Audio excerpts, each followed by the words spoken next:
Many of you guys know this has been one of my favorite classes in a long time, and you start to look at what speakers and stuff you can bring in. So we're lucky enough that we got a hold of Craig Counsell, the manager of the Milwaukee Brewers. He's going to talk to you guys a little bit tonight. Okay? Thanks for coming, Craig. Thank you, sir. You got it. All right, well, thanks to RJ for just giving me a chance tonight to talk to you guys. I feel like I've sat in a lot of your shoes. I sat in your shoes a long time ago. I'm sitting in all your shoes right now with boys that are a couple years younger than these guys. I'm a coach like these guys over here. So hopefully I can just share some of my thoughts about those things and things that I've gone through over the course of my incredible, joyful baseball journey that I'm still getting to take and fortunate enough to take. The first thing I want to do is I want to call Brendan up here for 1 second. Fellow coach, right? So I got to take care of the coach first. And I want to present him with a picture. And I had two choices. And I don't know if you guys will all be able to see this, but I don't know Brendan. We've never met. Is that right? I mean, we've met, but not small talk, right? So I don't know Brendan well. So I had, after the season, the club, the team gives me a picture, and sometimes I judge it like, is this how the season went? So last year, so I had two choices for Brendan. I had this picture right here, and this is me in a not very happy moment, arguing with an umpire, getting to know an umpire. Hopefully I had some gum that day. And this is me with the great Joe Torre, who's a Hall of Fame baseball manager and a great ambassador for the game. So I had two choices on what picture I should give Brendan. And I thought this Joe Torre picture was the one that, from my small interactions with you, I thought this is the one that you deserve, all right? I just want to share one more story. Tim back there. Tim was the winner of this picture back here. I don't get to see many games during the summer, obviously, but I got to see one tournament this year, and I saw Tim in action, and saw Tim ejected from a game, and I was so proud. And he did a great job, so I gave Tim that picture. Anyway, so. You know, the number one, and I thought, you know, Pearson really highlighted this for me. And like my thought coming in here is like, you know, what's the number one thing that you should take away from tonight? And most of you guys, what should you take away from tonight? And it's really gratefulness, right? You should be grateful. You should be grateful for the sacrifices that everybody in here has made. And gratefulness it's a great word, and gratitude is a great word. It's more than thankful. You know, it's more than thankful. It's a really deep appreciation for what people have done for you and for something that you've gotten a lot from. And that's the word, because it's been a nice journey so far with a lot of people in here that really garner more happiness and more great feelings about anything in their lives than in what's going on in your life and in what they've been able to help you accomplish thus far. So if there's anything from me you take away from tonight, it's take gratitude away, because it's really powerful for what everybody in here has added to your lives. For the parents, I think the most wonderful thing that you've done for your children is you've given them passion. It is the foundation of all success, is passion. It's not something that's easy to come by. Not everybody gets it.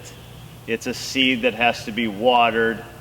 and you hope you kind of stoke the fire a little bit and you poke and prod at it, but they got to have it, right? They absolutely have to have it, and you just can help a little bit with it.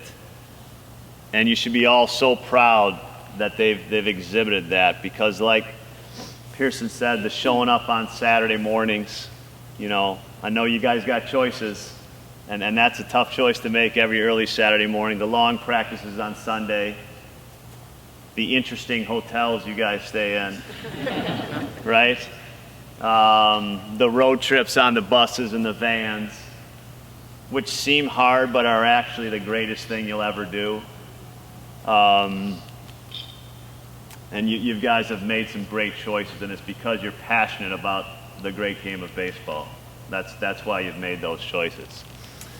I was thinking that what I was thinking about driving down here was a little bit like where was I at in where was I at in life when I was your guys' age, right? When I was 17, 18 years old, starting out. You know, obviously you guys, I'm not going to give you the back in my day story about how life was so different, but it was different. I got an opportunity to go to Notre Dame.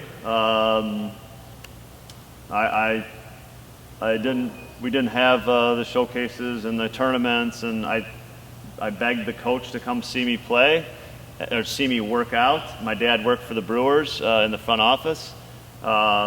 So there's a coach named Pat Murphy, who's the Brewers bench coach right now.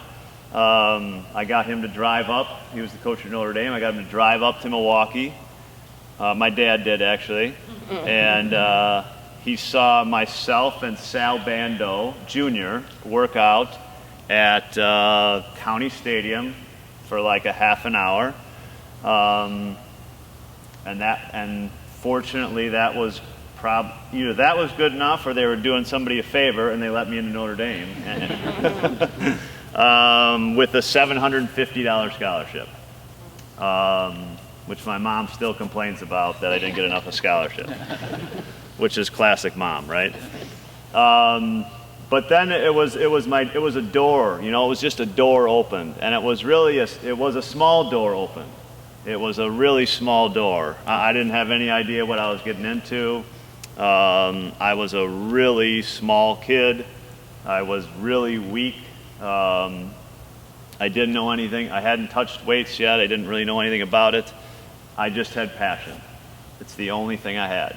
When I look back, it's the only thing I had. Absolutely, that's it. But what I quickly realized is that there were things that I could do that I could ask. Let me put it another way. I could ask the question, how am I going to beat you? And so this is the question I'm going to ask you. I'm going to play this like RJ would play it, because this is RJ's place. And we're at hitters. This is how it would work. Here's how 18-year-old me would say, I'm going to beat you, and I'm going to be better than every single one of you. Okay? Here's how I would do it. I would say there's four things that I would think about. I'd be more disciplined than you. I'd be more disciplined than you. Because I would ask every single day, every decision I would make, I would say, how's it going to affect my baseball career? Every decision I made, how's it going to affect baseball? That's hard to do, and I messed up sometimes for sure. But if that's the premise of your day, how's it going to affect baseball? Think about it. And think about if you can be better than the next guy at it. Okay? Focus.